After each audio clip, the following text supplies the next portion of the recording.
On September 4, 2024, a mass shooting at Apalachee High School in Georgia claimed the lives of 4 people, students Mason Schermerhorn and Christian Angulo, and teachers Richard Aspinwall and Christina Aramy, while 9 others were injured.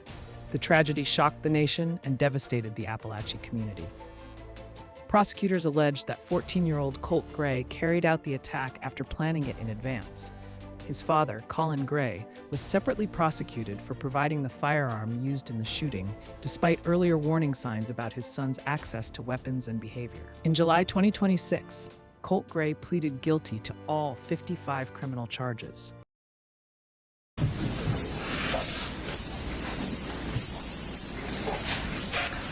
All right, for the record, we're all present. The state has the right to open and conclude.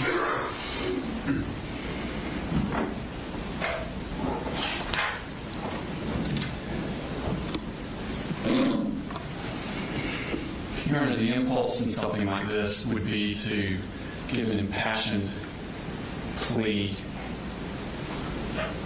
but I can't match the eloquence of the victims when they spoke on Friday, and I cannot comprehend the depths of their loss. So I will leave that with them, because I think they touched on it perfectly. But I do want to talk about Mr. Gray. I think it's become abundantly clear through the state's presentation of evidence that the ultimate goal of all of his actions and his underlying motive was to be famous, not in the sense that we adults think of fame, but specifically famous and popular within this subculture community known as the TCC. He self-identified as this, and he was an active, exuberant member of this group.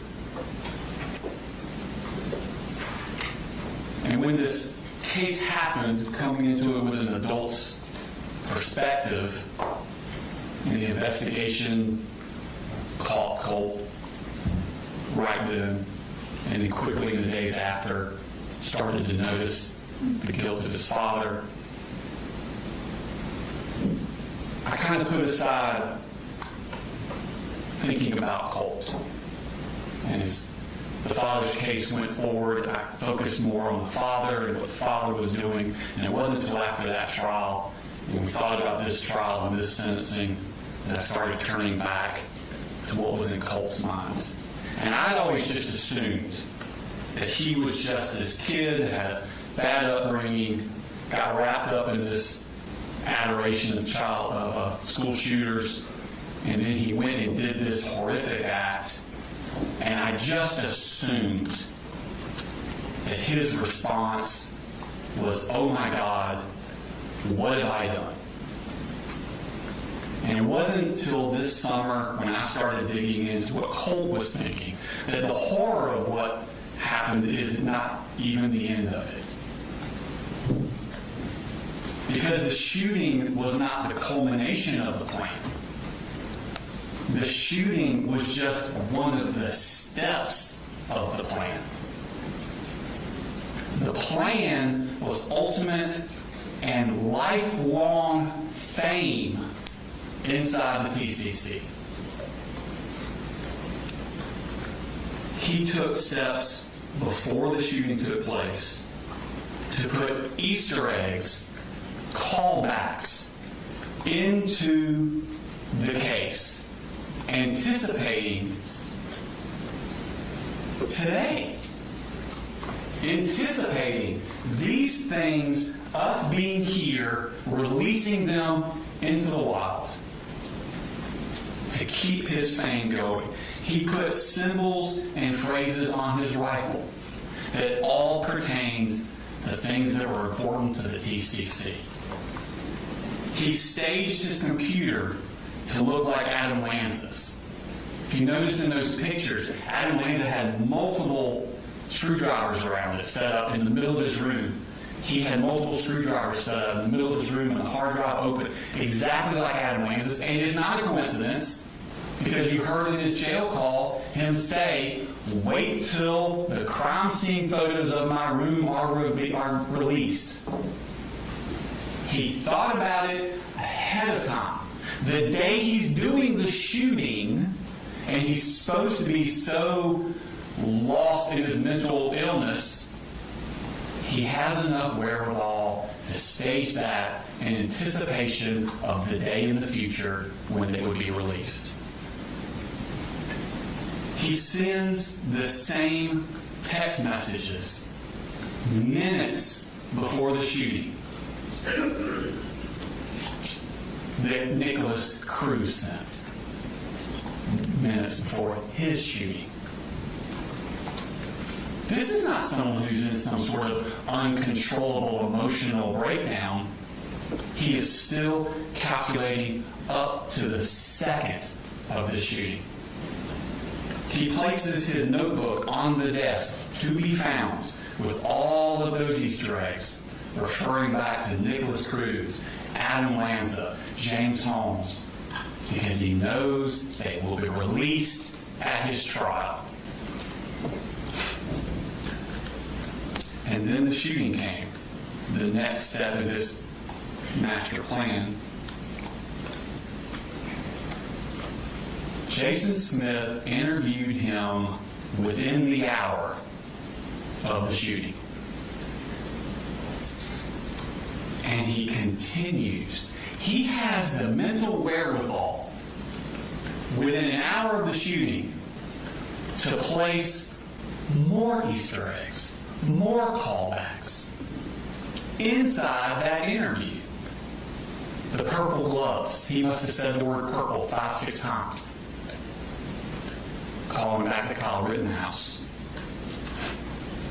Telling them that he called the hotline.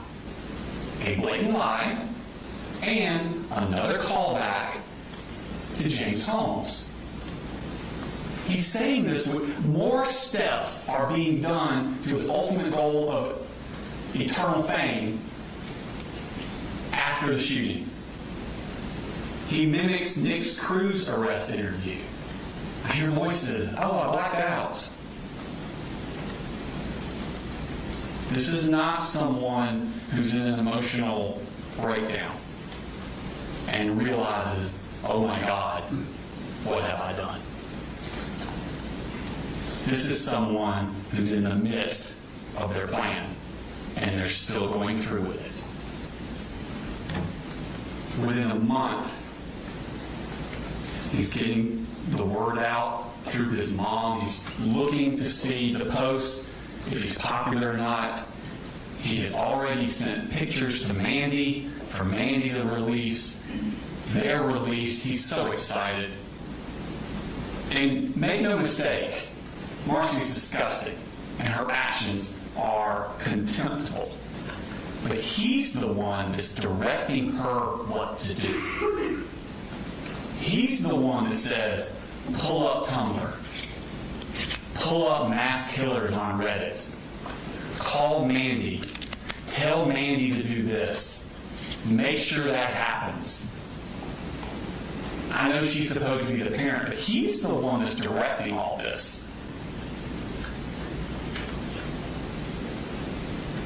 On the day of his court hearing in May of 2025, 9 months after the shooting, he came into this courtroom for a hearing where the weight of what he has done is supposed to fall upon him.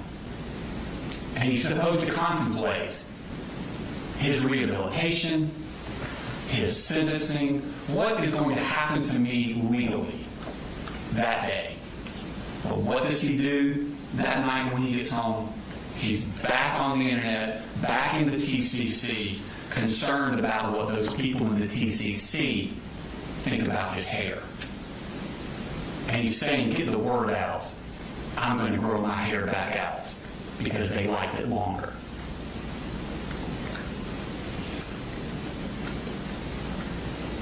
He had a bad childhood. We're not contesting that.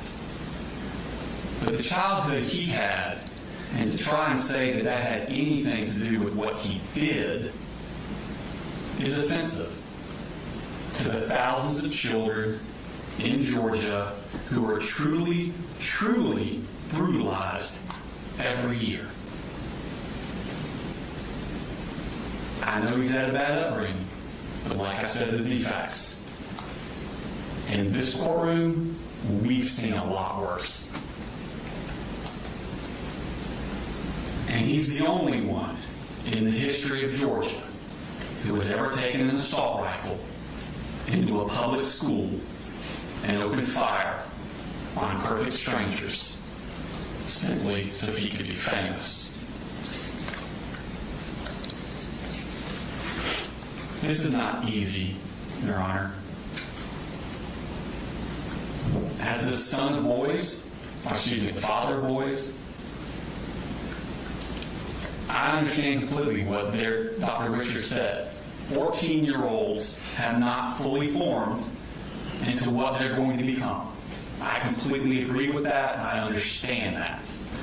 But we've seen no evidence he has any ability to develop a conscience or any ability to ever fully value human life.